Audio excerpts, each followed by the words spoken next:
ಚಿಕ್ಕಂದಿನಲ್ಲೇ ತಾಯಿಯನ್ನ ಕಳೆದುಕೊಂಡು ತನ್ನ ಅಜ್ಜಿಯ ನೆರಳಿನಲ್ಲಿ ಬೆಳೆದಂತ ಮನಮೋಹನ್ ಸಿಂಗ್ ಅವರ ಬಾಲ್ಯ ಬಹಳ ಕಷ್ಟದಲ್ಲಿಯೇ ಸಾಕ್ತು. ಯಾವುದೇ ವಿದ್ಯುತ್ ಸಂಪರ್ಕವಿಲ್ಲದೆ, ಕುಡಿಯೋದಕ್ಕೆ ನೀರಿನ ಸೌಕರ್ಯವಿಲ್ಲದೆ, ಆಸ್ಪತ್ರೆ, ಶಾಲೆ ಯಾವೂ ಇರದಂತ ಒಂದು ಹಿಂದುಳಿದ ಹಳ್ಳಿಯಲ್ಲಿ ಅವರ ಜೀವನ ಸಾಗಿತು. ಅನೇಕ ಮೈಲಿ ದೂರ ಸ್ಕೂಲ್ಗೆ ನಡ್ಕೊಂಡೇ ಹೋಗ್ತಾ ಇದ್ರು.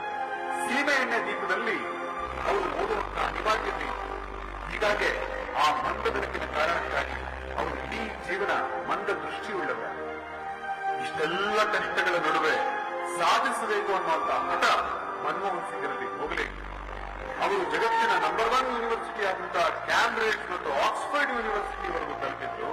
ಅದೇ ಕ್ಯಾಂಬ್ರಿಡ್ಜ್ ಯೂನಿವರ್ಸಿಟಿಯಲ್ಲಿ ಪ್ರೊಫೆಸರ್ ಕೂಡ. ಬಹುಶಃ ಜಗತ್ತಿನ most educated and knowledgeable prime minister ಇದ್ದಂತ ಏಕೈಕ ದೇಶ ಯಾವುದಾದ್ರೂ ಇದ್ರೆ ಅದು ನನ್ನ ಭಾರತ ದೇಶ ಅಂತ ಪ್ರತಿಯೊಬ್ಬ ಭಾರತೀಯನು ಕೂಡ ಹೆಮ್ಮೆಯಿಂದ ಎದೆಯೆತ್ತಿ ಹೇಳುವಂತ ಒಬ್ಬ ಅದ್ಭುತವಾದ ವ್ಯಕ್ತಿ ಮನಮೋಹನ್ ಸಿಂಗ್. ಆದ್ರೆ ಇವರು ಯಾವತ್ತಿಗೂ ಕೂಡ ಮಿತ್ರೋ, ನಾನು ಸೀಮೆ ಎಣ್ಣೆ ದೀಪದಲ್ಲಿ ಓದಿದ್ದೀನಿ, ನಾನು ಫಕೀರ, ನಾನು ಗರೀಬಿ ಅನ್ನುವಂತ ಗಿಮ್ಮಿಕ್ ಭಾಷಣಗಳನ್ನ ಮಾಡಲೇ ಇಲ್ಲ. ಬದಲಿಗೆ